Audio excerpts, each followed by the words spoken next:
Cameron, Dipset, and Ohio are all connected to one of the most important turning points in this story. Cameron explains how having a son pushed him to stop waiting on the music industry and start making his own moves in Ohio. Yeah, they had all four of us on there. It was me, you, Jewels, and Jim. In that order. That was fly. They kept it up there for a year. Nah, that shit is dope. Yo, when you first started getting popping or whatever, your career started taking off or whatever, now when you first got signed, you had a son. How was fatherhood being that your career just started taking off and having a son? Like, what was that like? My career actually was taking off as celebrity wise. I wasn't getting no fucking money. See, this is the part people miss when they look at somebody's career from the outside. Being famous is not the same thing as being financially successful. You can have your face everywhere. People can know your songs, you're selling records, and still not have the cash flow you think comes with that. Honestly, this is why people should separate attention from ownership. Attention gets you noticed, but ownership is what actually puts money in your pocket long term. And, that's what I said. I had a gold album, about to have a second gold album, and I didn't have no money.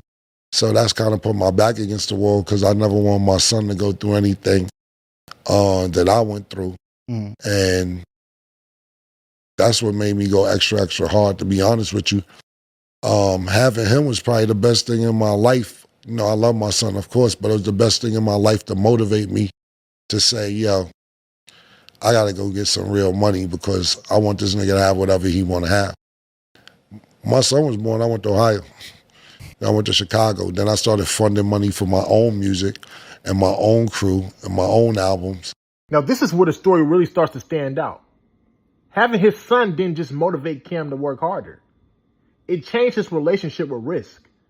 Before, you can sit around saying, the label needs to do this and the label needs to do that. But when you have a kid and you're thinking about the life you want to provide, waiting on somebody else starts feeling a whole lot different. And I ain't really looked back since then.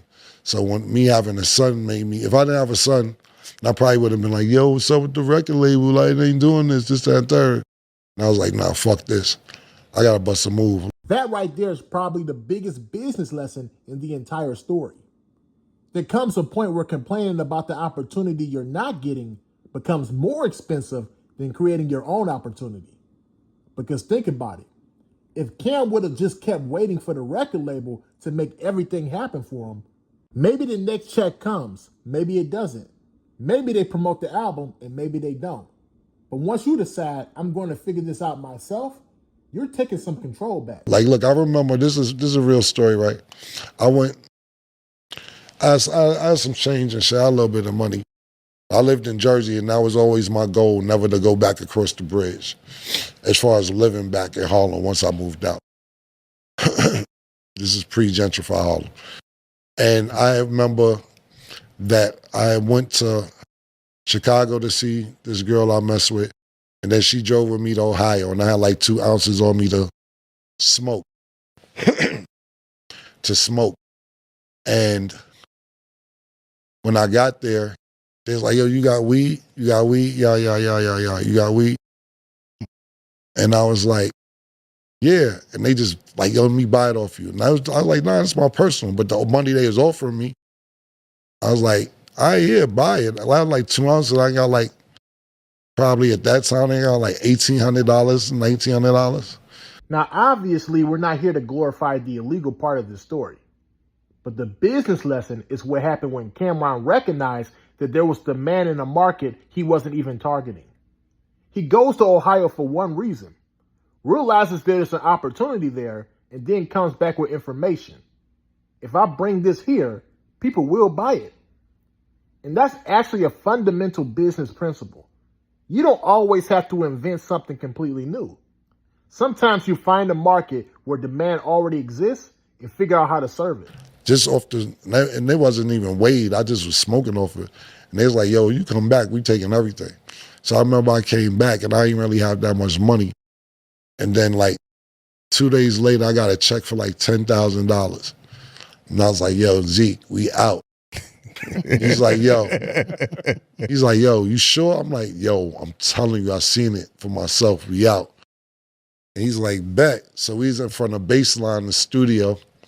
Because this time we was about to get with Rockefeller, but it wasn't all the way there yet. And we got downstairs, and we was about to get in the car, and I reached in my pocket for the keys, but I didn't feel the check. And the check was just gone. And I'm like, yo, where's the check? We going crazy. Now we about to cry. We outside for like 6 minutes looking for this check. And then Zeke went down the block. We looking under cars. Where was it? Under a car? It was right under the car. We was crying. That was it. Yeah. We had the plan and the money the left. The check was under the car. You found the check. It was under the car, like right by some water too. Yeah, Wait, this is Taliban run up in the office days? Yeah. Oh, okay. So, but we had got off. We like in between getting out of the deal at Epic and going to Rockefeller. Probably was a time to get all that shit done. Now that's one of those stories that sounds hilarious now, but imagine being in that moment. You finally get a $10,000 check. You're thinking you're about to change your situation, and then the money disappears before you even get in the car. But there's another business lesson here. They were hungry enough that finding that check meant everything. Dipset wasn't comfortable. They weren't established. They were in between deals, waiting on the industry and trying to figure out their next move. And that pressure can either break you or force you to become resourceful. For Cam and Zeke, it clearly pushed them toward the second option. And now that's the time we was waiting on everything. And we ain't got time to wait, but the check fell out the pocket, the $10,000.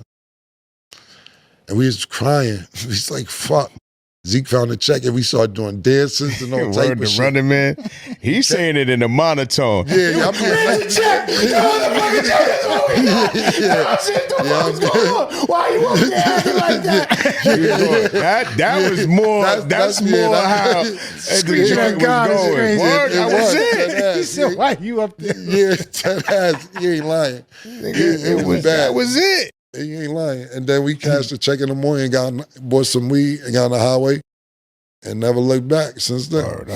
And they bought everything. And then we left again that day and came back again the next day. Then we said, fuck it. Then we moved in a hotel. We moved in a residence inn on 161. Shout out to all the niggas on 161. And we moved in there. In the residence inn and shit with the stairs. Upstairs, we thought we had an apartment. That shit. Yeah, we was lit. And we lived there for like 3 months and then we got a real apartment. And we was officially residents of Columbus, Ohio. We ain't know nobody though. The people we knew, we ain't know. But you know what's crazy? This is true. And that's really the bigger story behind the Gold albums. Cameron wasn't lacking fame. He was lacking financial control. Having his son gave him the motivation to change that. Ohio gave him an opportunity to generate his own money. And then he started putting that money back into his music, his crew, and his movement. And that's the part I think gets lost when people talk about Dipset. Everybody remembers the music, the fashion, the videos, the records. Behind all of that was a group of dudes figuring out how to fund themselves instead of waiting for somebody else to believe in them. And once you understand that, you understand why Ohio was such an important part of their story. The Gold albums gave them recognition, but those early moves gave them leverage.